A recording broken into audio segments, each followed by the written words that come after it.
సింపుల్గా అండ్ ఈజీగా ఇంట్లోనే రవ్వ లడ్డూలు ఎలా ప్రిపేర్ చేసుకోవాలో ఈ వీడియోలో చూపిస్తాను. కామన్గా రవ్వ లడ్డూలు ఎవరైనా చేస్తారు. సో ఇది కొంచెం డిఫరెంట్గా ట్రై చేశాను. టేస్ట్ మాత్రం బాగా వచ్చింది.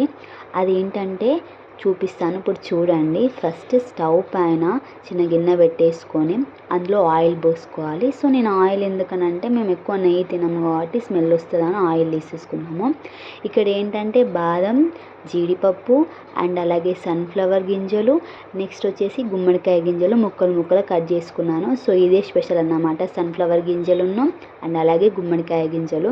సో టేస్ట్ ఎలా ఉంటుందని చెప్పేసి ట్రై చేద్దామని చెప్పేసి ట్రై చేసాము. బాగా వచ్చింది టేస్ట్ అయితే. సో ముక్కలు కట్ చేసేసుకొని ఆయిల్లో ఇలా ఫ్రై చేసుకోవాలి. గోధుమ కలర్ రంగు వచ్చేలాగా మంచిగా ఫ్రై చేసేసుకోవాలి. ఇక్కడ నేను చూపించినట్టుగా ఫ్రై చేసేసుకోండి. ఇలా వస్తే సరిపోతుంది, మరీ ఎక్కువ మాడనివ్వద్దు, బాగోదన్నమాట. చిన్నపిల్లలకి అంటే గొంతులో తట్టుకోకుండా ఉండాలని చెప్పేసి ఇలా ముక్కలు కట్ చేశాను. అండ్ నెక్స్ట్ ఇక్కడ అదే స్టవ్ పైన మళ్ళీ చిన్న గిన్నె పెట్టేసుకొని అందులో కొంచెం ఆయిల్ పోసేసుకోండి. అండ్ నెక్స్ట్ ఇక్కడ నేను కొలతలతో చూపిస్తున్నాను కాబట్టి ఈ గ్లాస్ నిండా రవ్వ తీసేసుకున్నాను.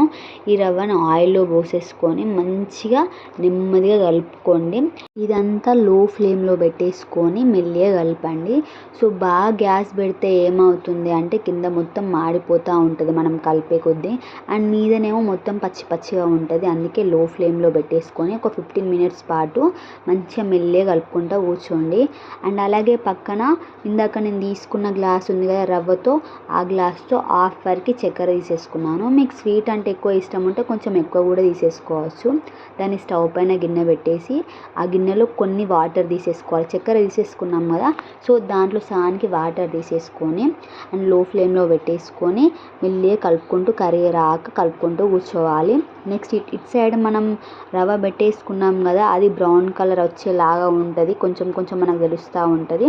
సో ఇంకా అట్లనే మెల్లి కలుపుకుంటూ ఉండాలి. మనకి మంచి టేస్ట్ రావడానికి ఇలాచీలు తీసేసుకోవాలి, ఒక 5 లేదా 6 అవి తీసేసుకొని మంచిగా పౌడర్ అయ్యేలాగా దంచేసుకొని పక్కనే రెడీగా ఉంచుకోవాలి. అండ్ ఇటు సైడ్ మనం పాకం రెడీ అవుతూ ఉంటుంది.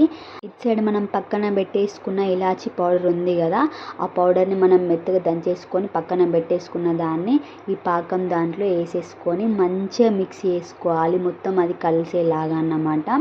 అట్లా మిక్సీ వేసుకున్న తర్వాత ఆ ఫ్లేవర్ అనేది ఆ పాకానికి మొత్తం అంటుకుపోయినట్టు అవుతుంది.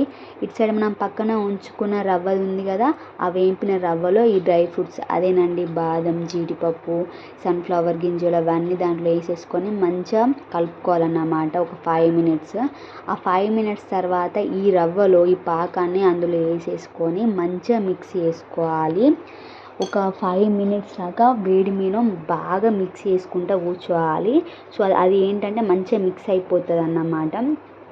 మనం ఏంటంటే ఒక 5 మినిట్స్ తర్వాత లడ్డూలు కట్టినా పర్లేదు వేడిగా ఉన్నప్పుడు, లేదంటే చల్లారినాకనైనా పర్లేదు.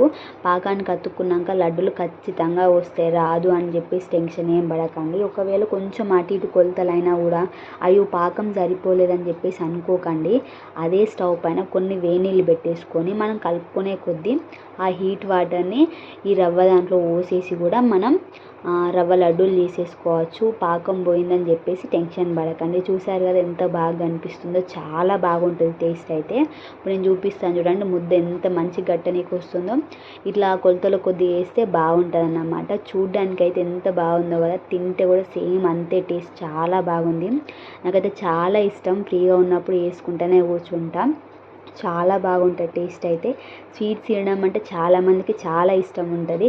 సో సింపుల్గా అండ్ ఈజీగా అయిపోయింది కదా. ఫ్రీగా ఉన్నప్పుడు ఎప్పుడైనా ట్రై చేయండి, చాలా బాగుంటుంది టేస్ట్ అయితే. ఇట్లాంటి వీడియోస్ కోసం మన ఛానల్ని సబ్స్క్రైబ్ చేసేసుకోండి. Thank you for watching.